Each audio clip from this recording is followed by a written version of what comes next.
I am currently reacting to Wambu's top 10 for Kirby. Howdy doody everyone, Wambu here, and today it's finally time to talk about a franchise that I've neglected for far too long.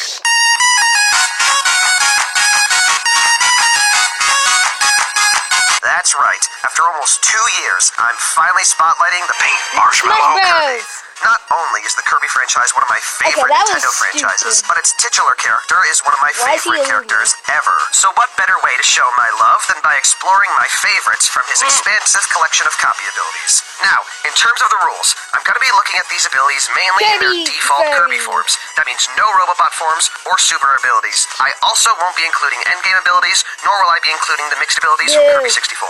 I'll make that list another day. Hopefully I've made myself as clear as crystal shards, because it's time to begin. Get away from There are quite a lot of copy abilities that are basically situational novelties. Think abilities like high jump or laser. Abilities that can certainly be useful, but typically work best when the level is designed around them. Ordinarily, these kind of abilities wouldn't really leave a great impression on me due to the limited use. There was one that still stood out, though.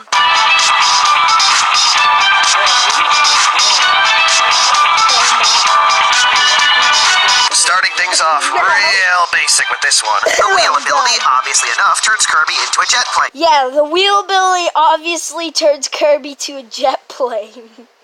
Wheel? Yes. Of course it turns Kirby into a jet plane. Where he can use his jet plane fists to punch all of his Jet planes don't have fists.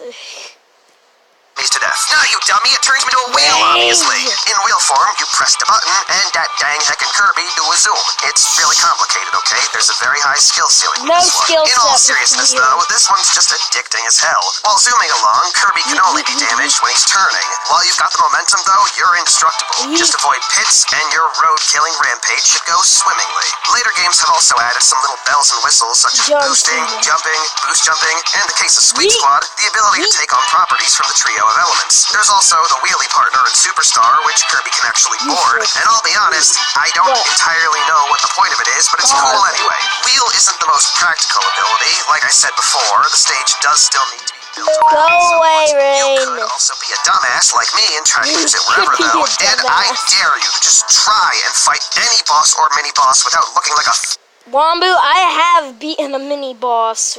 No, a boss with using the wheel without looking like an idiot.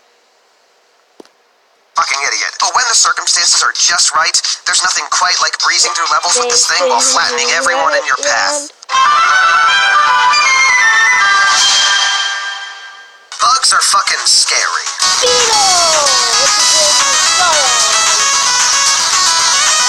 Imagine that, a chandelier that's afraid of bugs. I'm a disgrace. To be fair, though, I'm not terrified of them or anything. I just get a sense of discomfort when I'm in the same room as them. But, as the Beetle ability proves, it could always be a lot worse. At the very least, I've never had a real-life bug or insect skewer me, pile-drive me, and then skewer me again. Though, that might be kinda awesome. Though it'd also be pretty painful.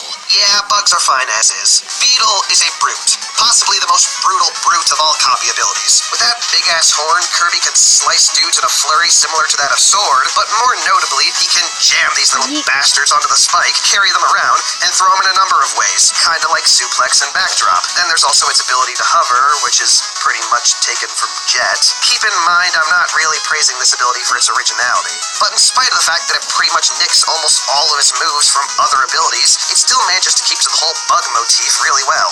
That and it's a damn good combination of abilities. Not only is it a really combat-efficient ability, but it's also really practical. Its horn can cut ropes and grass, while its hard-head slam attack can also punch down stakes. Now, combat-wise, there are still some abilities that I find more satisfying, and unfortunately for Beetle, it's only been in one game, and it wasn't even that common in said game. But if it ever came back in later games, who knows? It might just grow on me even further. Let me get one one thing out of the way. I loved Planet Robobot, but I don't think it had a great selection of new abilities. I mean, I guess none of them were all that bad, but I don't know. Poison is really good for taking out bosses, but it's a bit of a chore to use on normal enemies, and none of its attacks really seem to hit with any real impact. I like ESP a lot better, but even then, there's not all that much to it. That leaves us with Doctor, probably the most niche of the three, possibly the least practical of the three, and easily the dumbest of the three. So basically, I adore it.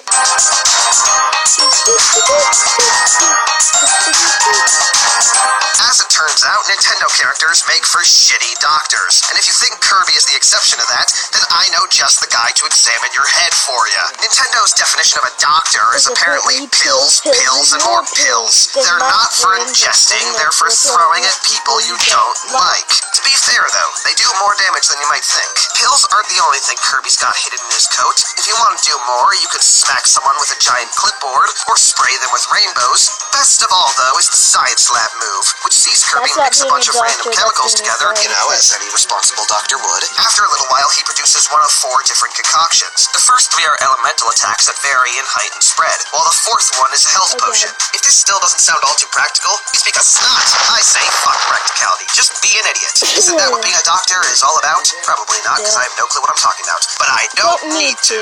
Now, overall, I love this ability for its silliness and overall charm, but I'd be happy as a clam if this ability could be pushed further. Give more concoctions or give the pills a bunch of goofy side effects. There's so many ways to move forward with this one.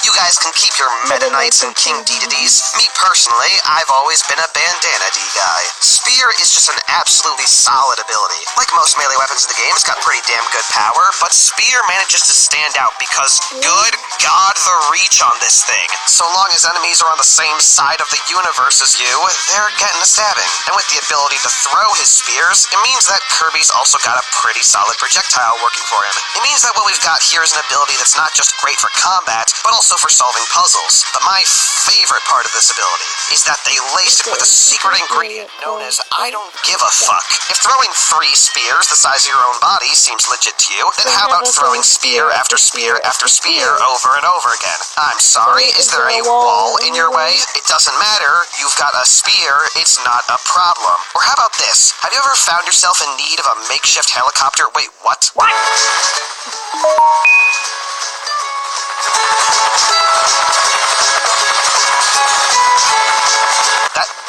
That's fucking bullshit.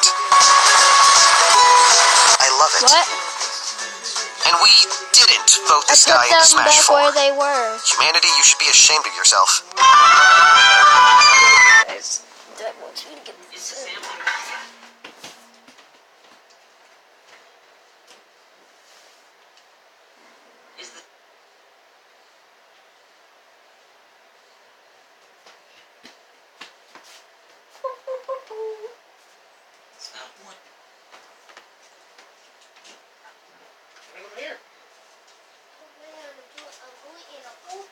Random here.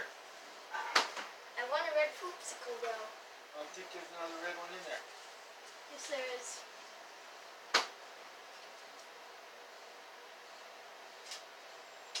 These guts.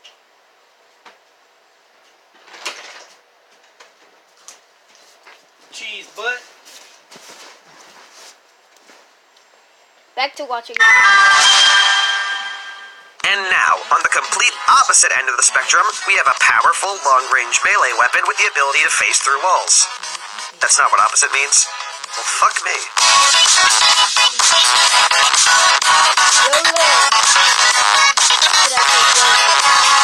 As we look towards the future and ponder about what new ground Kirby could break or what old ground he could revitalize, I think it's important for us to remember that at Fun fact, Yoyo and ESP are referencing this. You good? What's up, world? Shut! Oh, God. I'm married. You're risking it all. That's what I'm talking about! Basic delusion!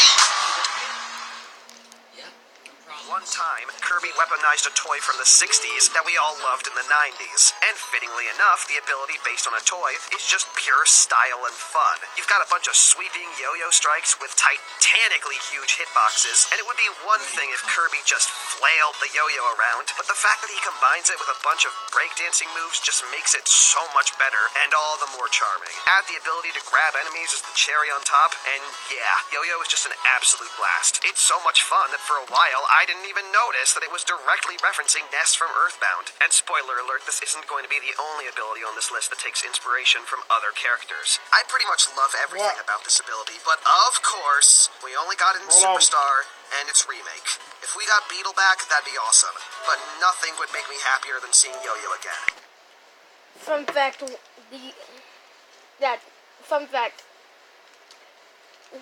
most of the abilities on here that were removed from previous Kirby games were put in Kirby Star Allies. Yo-Yo, Beetle, Water, they were brought back. Also the broom ability too. We got Jet and Mirror back in Planet Robobot. It could happen. I miss Jet and Mirror though. They need to put those back. Let a man dream. 18 years. Took us 18 years to figure out what the blue stuff on our planet really was. It took us 18 years to get a copy ability based around the iconic element of water. I mean, we've certainly been close for a while. Okay, ice, that's in the right ballpark. Bubble, okay, we're getting closer. Water, yes, that one. That's the one. Everything is right with the world. Just another reason why I love Return to Dreamland so much. Given most representations of hydrokinesis, I'm sure plenty of people would be expecting a fairly elegant power. No. Have you guys been to an ocean before? No. Approach an oncoming wave the wrong way and it'll beat the shit out of you, wash you up on shore, and occasionally steal your clothes. That's more like what we've got here. Water is a diverse ability, but a surprisingly potent one all the same. You've got a fairly solid projectile, a geyser for hitting enemies way above you, the ability to surf around on land and on the surface of water, a powerful wave move which gives us some lovely invincibility frames, rainbows, and for those underwater segments that would normally kill all my joy, an enhanced version of the water gun attack.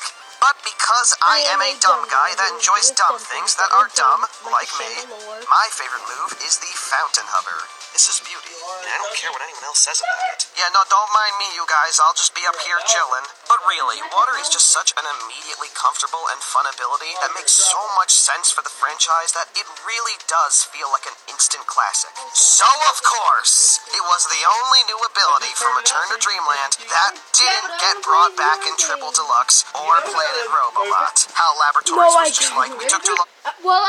Unplug it, unplug the PlayStation, and just carry everything in there. It beats you hard though. The only thing you gotta do is unhook the HDMI cord from the back of the VR gear. I wouldn't be able to do it.